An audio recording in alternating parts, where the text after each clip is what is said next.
Welcome to St Martin the Fields, whether you're online or here in the building, and welcome to Great Sacred Music. Today we're considering music related to the Feast of Christ the King. The Feast of Christ the King was created in 1925 by Pius XI, and if you think about the context of the interwar years, Mussolini had recently come to power in Italy. Hitler hadn't yet come to power, but rumours were already abroad of his rise.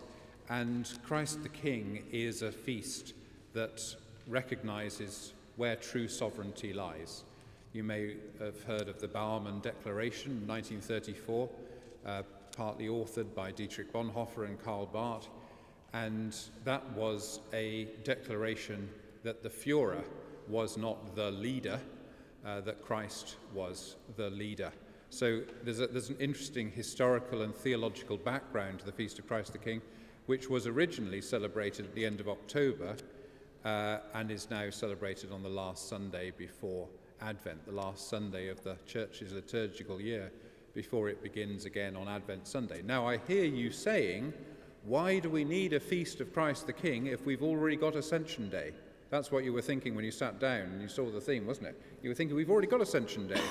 We don't need a Feast of Christ the King. And if you were thinking that, you would have a very good point, because Ascension Day is the day when Christ returns to heaven and sits at the right hand of the Father in traditional theological language.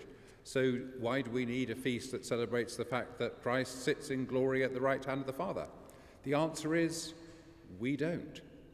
But we have one, so let's enjoy the music that surrounds it. But let's not be surprised that there is a bit of overlap between the Feast of Christ the King and the Feast of the Ascension. So if you see some similar themes coming through, then you know why. We're going to start with Teach Me My God and King. Now, it's our tradition here at Great Sacred Music, recently revived after the pandemic at the beginning of October, and now going on every Thursday till the end of time. It's our tradition that we sing together at the beginning and at the end. So we're going to sing Teach Me My God and King together. This This is an interesting background, this hymn, because one of the most exotic strands in philosophical history is the tradition of alchemy. Tracing back to classical antiquity and up until around the 18th century, there's a cluster of codes, techniques, and mysteries promising to turn base metals into gold and create a philosopher's stone, so-called, that can bring about rejuvenation and usher in immortality.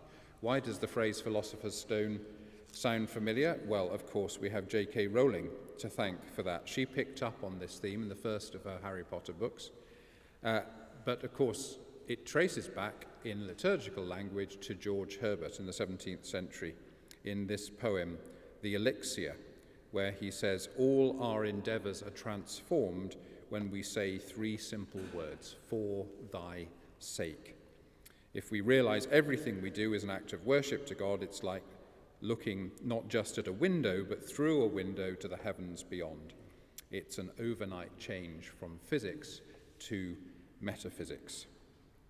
So we remain seated. You'll find the words on the inside of your sheets or on the website if you're joining us online, and the voices will stand and lead us as we sing, "Teach Me, My God and King."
Now, in a change to the published programme, I like that. I always look forward to a chance to have used that phrase, and today is the day. In a change to the published programme, we don't have Gibbons' piece, but we have William Croft's "Oh, Clap Your Hands." It's not actually as big a change as it might look, because they're both settings of Psalm 47. And as I was saying earlier, Psalm 47 is a psalm very much associated with Ascension Day because of its phrase about God going up.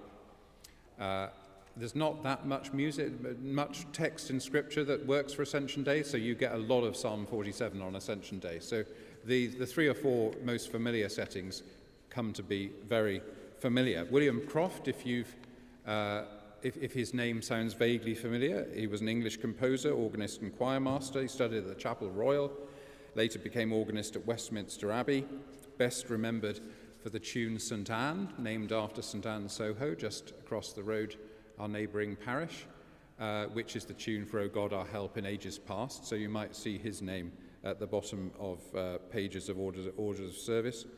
and also perhaps most of all, perhaps known for his funeral sentences, which have been sung at the funeral of every British monarch since the 1700s. And it seems, we may well have some people here who've been at most of those funerals, so you may know his music very, very well. But that's the theological point, as I was saying at the beginning, that ascension is when Jesus goes up to heaven. Christ the King, and particularly Christ the King, and if you like, is the celebration of Christ on his seat beside the Father in heaven. Advent, of course, marks our anticipation of when Christ comes back down from heaven to rule and judge on the last day. So there's a kind of symmetry about how the music fits together. Let's enjoy Croft's setting of Psalm 47.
Now, I don't know if you've ever sat in an Anglican communion service or even an evensong and said the creed and thought, what is this doing in an act of worship? It's a clunky kind of thing, the creed. I'm not saying anything positive or negative about the contents of the creed, but it's not obviously a prayer. I mean, I know it's got amen at the end, but in other respects, it doesn't kind of look like a prayer. It's a declaration, it's a proclamation. It's a very different form of speech from anything else that happens in the liturgy. This problem had actually been spotted as early as the 4th century. The strange thing is that it still abides, even 17 centuries later. But the remedy that was provided for it was what we're about to hear, was the Te Deum. Because the Te Deum is a kind of blend of liturgical, worshipful language that actually follows pretty much the suffering and death, his resurrection and glorification, just as the creed does. And then, fascinatingly, we turn to the subjects declaiming the praise, both the universal church and the singer in particular, asking for mercy on past sins, protection from future sin, and the hope for reunification with the elect. It's not so much a kind of musical setting of the creed, it's kind of a whole service, all in one anthem. Now, as you can imagine, all sorts of speculation and PhDs written about whether Augustine wrote it, Ambrose wrote it, or various other saints that have been thought of. Nobody knows. It doesn't stop people speculating and researching and finding ancient documents that might prove it. Nobody knows who wrote it, but everyone's pretty confident it was written in the 4th century.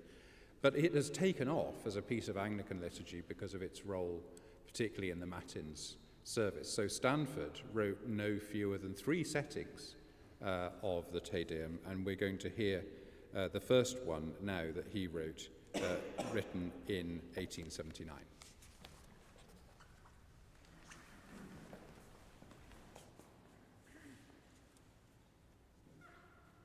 Amen.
Well, it's time for us all to sing together again now, and those of you joining us at home, we're going to check on you that you're singing too.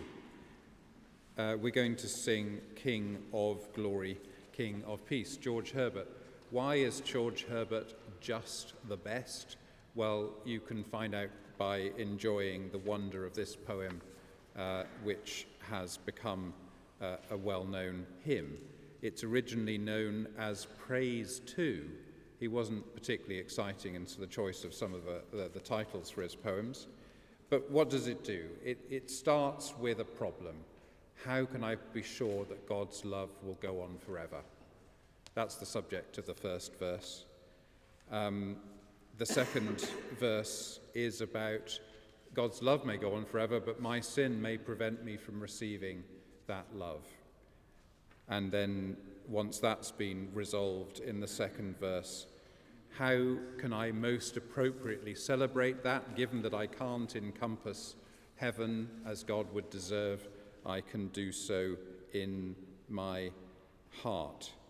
And then you get this characteristic, very George Herbert ending of tremendous humility. Small it is in this poor sort to enroll thee. In other words, my heart is a pretty pathetic form of a throne. And then you get this immortal last couple of lines, e'en eternity's too short to extol thee, which kind of sums up the whole of the poem turned hymn. It does not get better than George Herbert. He's really got the whole package. We remain seated, voices stand, and lead us as we sing King of Glory, King of Peace.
Now, we're coming towards the end of Great Sacred Music for this week. If you've enjoyed yourself, I hope you have. There's so many different opportunities to contribute to the life of St. Martin the Fields. Details are on the back of the sheet. You can put money in a plate, you can swipe a card on the way out, you can text, you can go on the website and donate, all sorts of ways. There are no excuses. But do take the opportunity to participate in the rest of our life. All our Christmas carol concerts and so on are on sale at the box office downstairs. And do come along if you're in town to Advent carols at 5 o'clock on Sunday, which is always one of the special treats of our year. There's something about, Christmas carols, let's face it, you know what you're going to get with Christmas carols. But Advent carols, somehow, they're always sort of exceed expectations. It's always a very special service of the year because you get a bit more than you bargained for. We're going to finish where we began with Let All the World. This setting, Stephen Leighton was commissioned for the Church of St Matthew, Northampton, and was first performed on the eve of St Matthew in 1965. Again, it's George Herbert, and again, he encapsulates beautifully 4 dimensions of worship, starting with the earth and the heaven. There's reasons why those aren't quite perfect. The church is the third one, reasons why that's not quite ideal, and he ends up with the human heart. But above all, the heart must bear the longest part. It's a total universal theology of worship, just in a few lines. Thanks for joining us.